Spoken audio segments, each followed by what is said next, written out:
सबसे पहली खबर सीएम योगी आदित्यनाथ से जुड़ी हुई, जिन्होंने आज राष्ट्रपति द्रौपदी मुर्मू से मुलाकात की है और राष्ट्रपति से मिलकर उन्हें महाकुंभ में आने का न्योता दिया गया है। अगले महीने 13 जनवरी से होने वाले महाकुंभ का न्योता योगी सरकार लगातार भेज रही है। सीएम योगी ने आज राष्ट्रपति भवन पहुंचकर महामहिम को महाकुंभ में आने का निमंत्रण दिया। आपको बता दें कि कल सीएम योगी ने अमित शाह, राजनाथ सिंह को, जेपी नड्डा को भी मिलकर महाकुंभ का न्योता दिया था।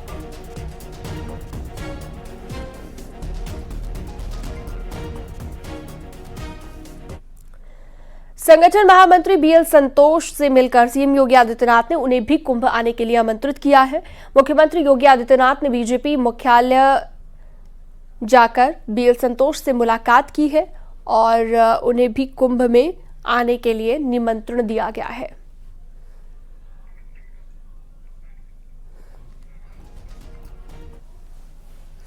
और अगली खबर उत्तराखंड निकाय चुनाव से जुड़ी हुई, जहां पर कांग्रेस थोड़ी ही देर में नगर निगम के मेयर प्रत्याशियों की लिस्ट जारी कर सकती है।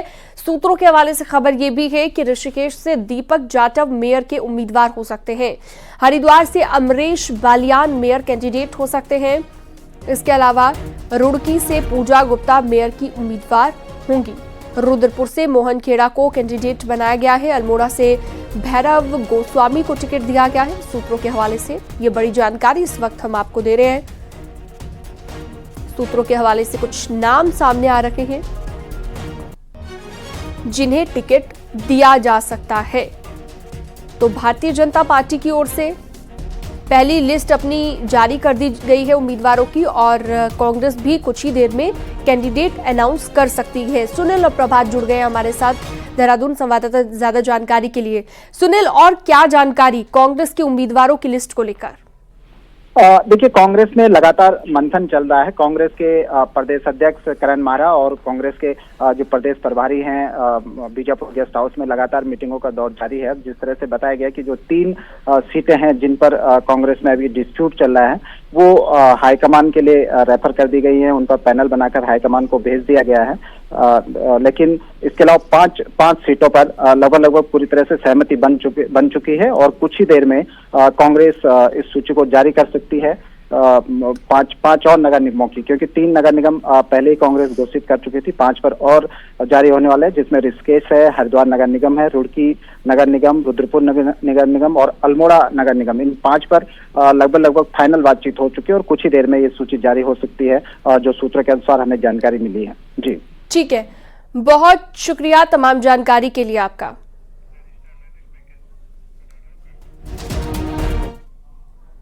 दक्षिण कोरिया में बहुत बड़ा विमान हादसा हुआ है। थाईलैंड से आ रहा प्लेन लैंडिंग के दौरान क्रैश हो गया। इस प्लेन में 175 यात्री और 6 क्रू मेंबर थे। हादसे में 179 लोगों की मौत की खबर है। वहीं कनाडा में लैंडिंग के दौरान प्लेन के एक हिस्से में आग लग गई।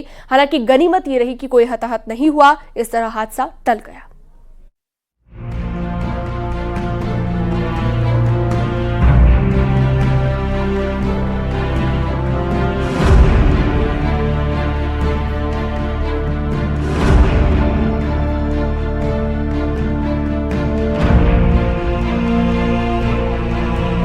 दक्षिण कोरिया में बड़ा हादसा।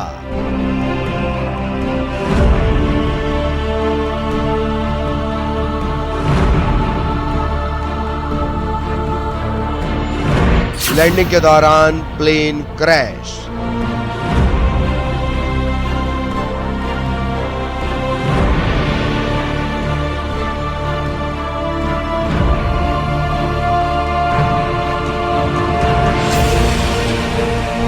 विमान एयरपोर्ट पर लैंड कर रहा था और थोड़ा आगे जाकर हो गया बड़ा धमाका। दक्षिण कोरिया में लैंडिंग के वक्त प्लेन दुर्घटनाग्रस्त हो गया और कई लोगों की आवाज तो धमाके के शोर में ही दब गई। हादसे के बाद प्लेन में आग लग गई, जिससे प्लेन के परखच्चे भी उड़ गए। आग की लपटें दूर तक फैली हुई दिखी। आसमान में धुएं का गुबार दिखा। ये हादसा मुआन इंटरनेशनल एयरपोर्ट पर लैंडिंग के दौरान हुआ। विमान रनवे से फिसल गया और हादसे का शिकार हो गया। बताया जा रहा है कि विमान में कुल 181 लोग सवार थे, जिनमें से 175 यात्री और 6 क्रू मेंबर थे।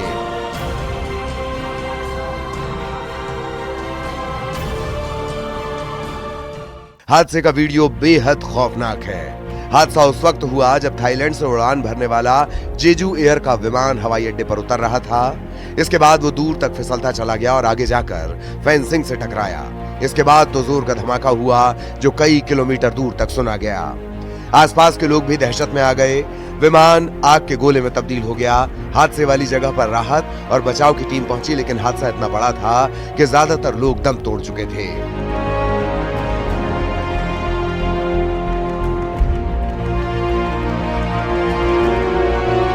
बताया जा रहा है कि मुआन एयरपोर्ट पर लैंडिंग के वक्त विमान के लैंडिंग गियर में खराबी आ गई थी। पक्षी के विमान से टकराने की बात भी कही जा रही है। हादसे के बाद जांच शुरू हो गई है। दुर्घटना में शिकार विमान जेजू एयर का बोइंग 737-800 था। इस साल कजाकिस्तान, रूस, ब्राजील और नेपाल में भी प्लेन हादसे हो चुके हैं, जिसमें 150 से ज्यादा लोगों की जान जा चुकी है।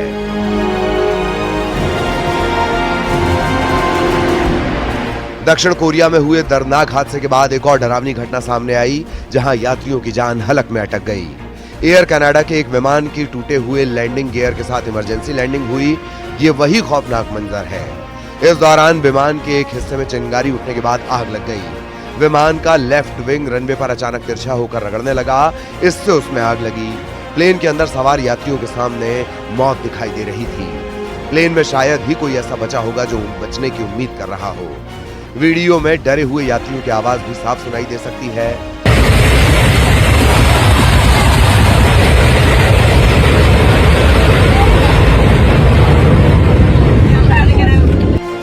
Plane Saint John's Newfoundland से आया था, जो हैलिफैक्स हवाई अड्डे पर लैंड कर रहा था। गनीमत ये रही कि प्लेन में सवार यात्रियों की जान बच गई। फायर ब्रिगेड की टीम ने जल्द ही आग पर काबू पा लिया। कुछ लोगों को मामूली चोट आई है। यात्रियों ने भी प्लेन से उतरकर राहत की सांस ली, क्योंकि वो काल से बचकर आए थे। Bureau report, news 18। देवरिया में एक शातिर शख्स अपनी गलत पहचान बताकर एक परिवार के पास पहुंचा। वो साधु के वेश में आया था और उसने परिवार का खोया बेटा उसे बताया, लेकिन उसका झूठ ज्यादा वक्त तक नहीं टिक पाया और उसकी हकीकत सामने आ गई। आइए पूरा मामला देखते हैं।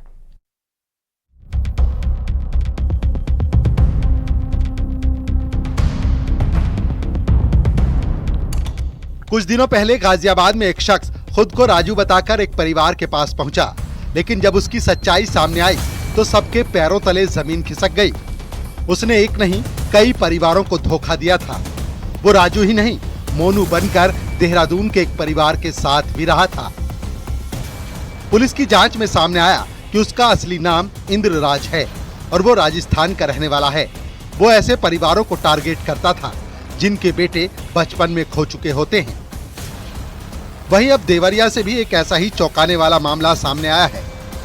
बनकटा थाना क्षेत्र के अघाव गांव में एक शख्स एक परिवार के पास पहुंचा और खुद को उनके परिवार का सदस्य बता दिया। दरअसल अघाव गांव में गौड़ परिवार रहता है। उसी परिवार का बेटा सुभाष गौड़ 12 साल पहले संदिग्ध हालात में गायब हो गया। घर वालों ने उसकी काफी खोज खबर की, लेकिन कोई फायदा नहीं हुआ। उसका कोई पता ही नहीं चल पाया। घर वाले भी अब उसके आने की उम्मीद छोड़ चुके थे, लेकिन कुछ दिन पहले एक शख्स साधु के वेश में आया और उसने गौड़ परिवार से संपर्क किया। खुद को उनका खोया हुआ बेटा सुभाष बताया। परिवार भी इसके झांसे में आ गया। साधु के वेश में होने की वजह से परिवार के लोग उसे पहचानने में धोखा खा गए। उसने घर वालों को इतना आश्वस्त कर दिया कि उन्होंने भी बिना सोचे समझे उसकी बात पर भरोसा कर लिया। लेकिन एक वीडियो ने इस शख्स की पोल खोल दी। वो सुभाष नहीं बल्कि दूसरे समुदाय का निकला। बनकटा थाना क्षेत्र के अघाव गांव में इस समय है। यहाँ एक स्थानीय पत्रकार द्वारा एक वीडियो वायरल की गई थी, जिसमें खबर छपी थी कि 12 साल पहले लापता युवक घर वापस आया। अघाव गांव के एक स्वर्गीय नथुनी गौड़ थे, जिनका लड़का सुभाष गौड़ करीब 12 साल पहले लापता हो गया था। बीच में एक लड़का जो कि ये है हमारे पास है, हमारी डिटेंशन में है। ये लड़का यहाँ आया करीब 10 दिन पहले और किसी तरह पता किया, लोगों उस परिवार से मिला, नथुनी गौड़ के परिवार से मिला, और इस लड़के ने इस बात का दावा किया कि मैं ही वो खोया हुआ सुभाष हूँ। पकड़े गए शख्स की पहचान बिलाई अंसारी के तौर पर सामने आई है, जो मऊ जिले के दोहरी घाट का रहने वाला बताया जा रहा है। पिछले 10 दिन से गौड़ परिवार से धोखा कर उनके साथ रह रहा था, लेकिन उसका झूठ ज्यादा दिन तक नहीं चल पाया। कि हम फलाना का लड़का हैं, फलाना घर है, ओकरी बाद बदल गए हन कि हम जोगी एथी हैं, मऊ हमार घर है, हम मियाँ हैं। कौन भेष में आइल ना? जोगी के भेष में ले नहीं। का कहना? कहला कि हम सब हमार घर दुआर हो गया, हमार लोग बाग हो गया, हमारा 4 ठो लड़का बना सन। गाँव वाले भी बड़े खुश थे कि चलो भाई पूरा पिछड़ा लड़का 12 साल का वापस आया। इस बीच में जब वो वीडियो वायरल हुई तो वीडियो वायरल होने पर मऊ जनपद के किसी गांव से एक व्यक्ति ने उन्हीं पत्रकार को फोन किया और फोन करके बताया कि ये जो वीडियो में लड़का दिख रहा है वो हमारे गांव का रहने वाला है। पुलिस ने आरोपी को पकड़ लिया है। अब जांच पड़ताल हो रही है कि आखिर उसके झूठ बताने के पीछे का मकसद क्या था और इससे पहले का उसका क्या इतिहास रहा है। हालांकि जब उस व्यक्ति की लोगों को सच्चाई सोशल मीडिया के जरिए पता चली तो बताया जाता है व्यक्ति मऊ जनपद का रहने वाला है और एक विशेष समुदाय का है। हालांकि इन लोगों ने उस व्यक्ति को थाने को सुपुर्द कर दिया और वहीं पुलिस आगे की कार्रवाई में जुट गई है। देवरिया से न्यूज़ 18 के लिए उमाशंकर भट्ट। पहाड़ों पर जबरदस्त बर्फबारी देखने को मिल रही है। ऊंचाई वाले इलाकों में पूरी तरह से बर्फ के आगोश में ऊंचाई वाले इलाके आ गए हैं। क्या जम्मू कश्मीर, क्या हिमाचल प्रदेश और क्या उत्तराखंड, हर तरफ बर्फ की सफेद चादर है। बर्फबारी से जहां यातायात बाधित हो रहा है तो वहीं सैलानी नए साल से पहले बर्फबारी का लुत्फ उठा रहे हैं। देखिए,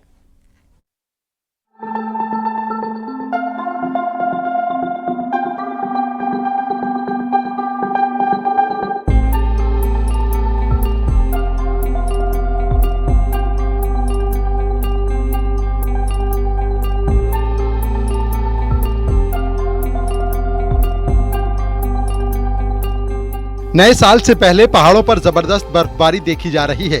जम्मू कश्मीर में हर तरफ बर्फ का पहरा दिखाई दे रहा है।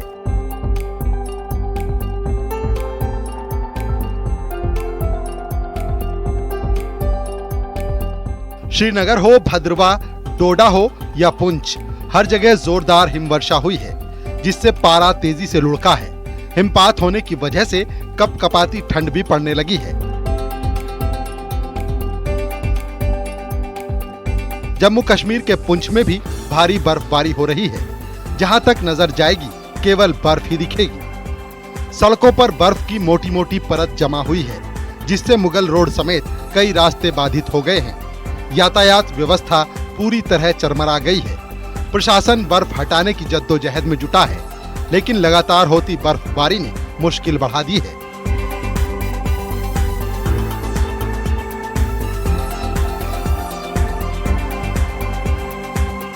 श्रीनगर में जबरदस्त बर्फबारी जारी है। श्रीनगर एयरपोर्ट पर बर्फ की चादर बिछी है। उड़ानों पर असर पड़ा है। एयरपोर्ट से बर्फ हटाने का काम जारी है।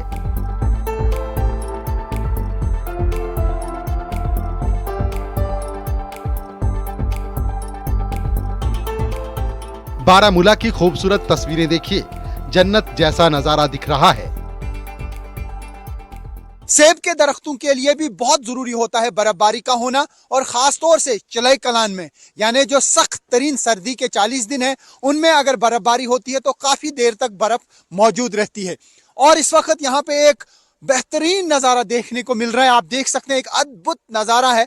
यह बर्फबारी चिलई कलान में हुई है। चिलई कलान 40 दिनों का होता है। 21 दिसंबर को चिलई कलान शुरू हो जाता है और चिलई कलान में ही सख्त तरीन सर्दी होती है कश्मीर वादी में, और पानी भी जम जाता है, झील जम जाते हैं। इस बार भी डल लेक जम गया और 1934 के बाद पहली बार -8.5 डिग्री सेल्सियस रिकॉर्ड किया गया दर्जे हरारत रात का, जो 20 और 21 की दरमियानी रात को रिकॉर्ड किया गया।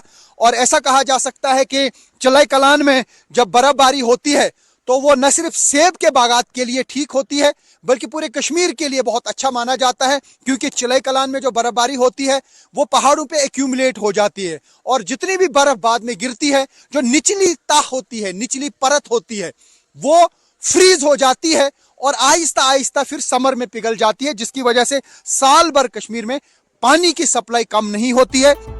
जम्मू कश्मीर के डोडा में बर्फ की मोटी चादर नजर आ रही है। बर्फ को हटाना प्रशासन के लिए भी चुनौती बन रहा है। आम जनजीवन ठप पड़ा है। भद्रवा शहर में भारी बर्फबारी जारी है। इसका एक एरियल व्यू भी सामने आया है, जिसमें बर्फ ने घरों को अपने आगोश में ले लिया है। पूरे शहर पर बर्फ की परत चढ़ी हुई है।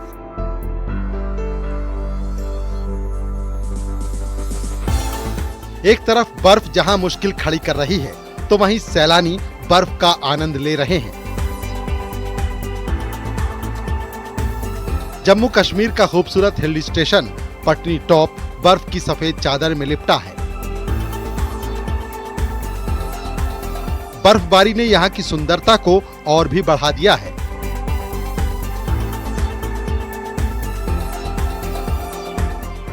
हिमाचल प्रदेश का भी यही हाल है। लाहौल स्पीति की ये तस्वीरें देखिए, क्या घर, क्या पेड़, क्या वादियां, हर तरफ बर्फ बिछी है। लोग अपने घरों पर जमी बर्फ को हटा रहे हैं। पूरा इलाका बर्फ में लिपटा हुआ है।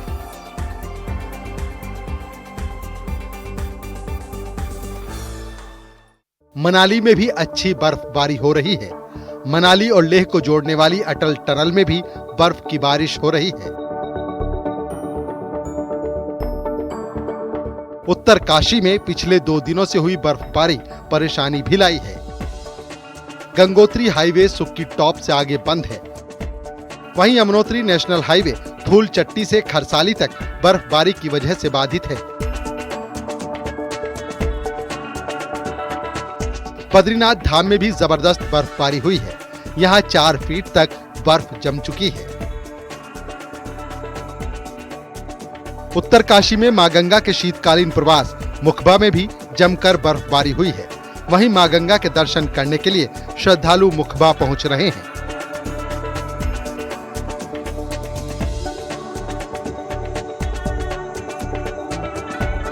मुखीमठ मुखबा में बर्फ गिर रही है और यहाँ पर जो है रात से ही बर्फबारी हो रही है और निरंतर बर्फबारी हो रही है।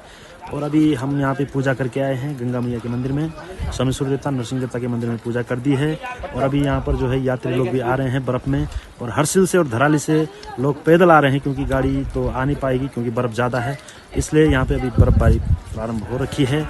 औली में भारी बर्फबारी हुई है। नए साल का जश्न मनाने के लिए सैलानी औली में पहुंचे हुए हैं। Bureau report, news 18।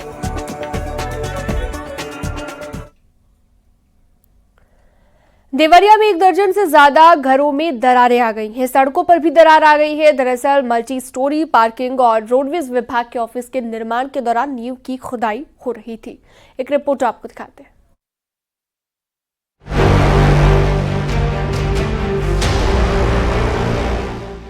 देवरिया के पुराने बस स्टेशन परिसर में मल्टी स्टोरी पार्किंग का काम चल रहा है, जिसकी वजह से यहाँ रहने वाले लोग दहशत में आ गए हैं, क्योंकि स्थानीय लोगों का कहना है कि निर्माण कार्य के दौरान बेसमेंट की खुदाई हो रही थी और इसी दौरान घरों में दरार आ गई। यही नहीं, सड़कों पर भी दरारें पड़ी हैं।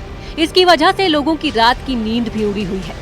लोगों का ये भी आरोप है कि जब ठेकेदार से शिकायत की तो वो भी दबंगई पर उतर आया। करोड़ों रुपयों की लागत से यूपीपीसीएल कार्यदायी संस्था ने जिला मुख्यालय के एक स्थान पे मल्टी लेवल पार्किंग बनवा रही है, साथ ही रोड विभाग के कई ऑफिस बन रहे हैं। लेकिन सबसे बड़ी बात है, यहाँ के लोग बहुत आक्रोशित हैं। लोगों का कहना है कि मानक विहीन काम कराया जा रहा है, क्योंकि जो ये 10 से 15 इधर जो आपको मकान दिखाई दे रहे हैं उसमें दरारें पड़ चुकी हैं। लोगों में बहुत आक्रोश है। हालांकि यहाँ पे नगर पालिका अध्यक्ष ने स्वयं विजिट किया है और दिशा निर्देश दिया कि कैसे काम हो, लेकिन स्थानीय निवासियों में बहुत आक्रोश है। आप ये देख सकते हैं कि यहाँ पे स्थानीय जो निवासी हैं बहुत आक्रोशित है। उनका साफ तौर से कहना है कि जो यहाँ पे ठेकेदार हैं वो गलत तरीके से काम करा रहे हैं और मानक विहीन काम करा रहे हैं, जिससे उनके घर गिरने का पूरी तरह से खतरा मंडरा रहा है। जी, पहले तो फर्स्ट मेरी मकान है जिसकी नाली और सड़क टूट के गिर गई है और मकान गिरने के कगार पर आ गया। 12-13 मकान हैं जिसपे दरारें आ चुकी हैं और ये सब संकट बना हुआ है कि कब मकान गिर जाए। ये लोग ठेकेदार के आदमी लोग उस पर कोई कार्रवाई नहीं कर रहे हैं, लोग ना उसको सुरक्षित करने का उपाय कर रहे हैं लोग। क्या कैसे हुआ, दरार कैसे आई? ये इनके खुदाई से, ये मानक अनुसार काम नहीं कर रहे लोग। मानक अनुसार 3 मीटर छोड़ के खुदाई करनी चाहिए। जो ये लोग मकान से सटा कर खुदाई कर रहे हैं जिससे मकान गिरने के कगार पर आ गई है। बात डीएम तक भी पहुंची। मामले की गंभीरता को समझते हुए जांच के आदेश दे दिए गए हैं।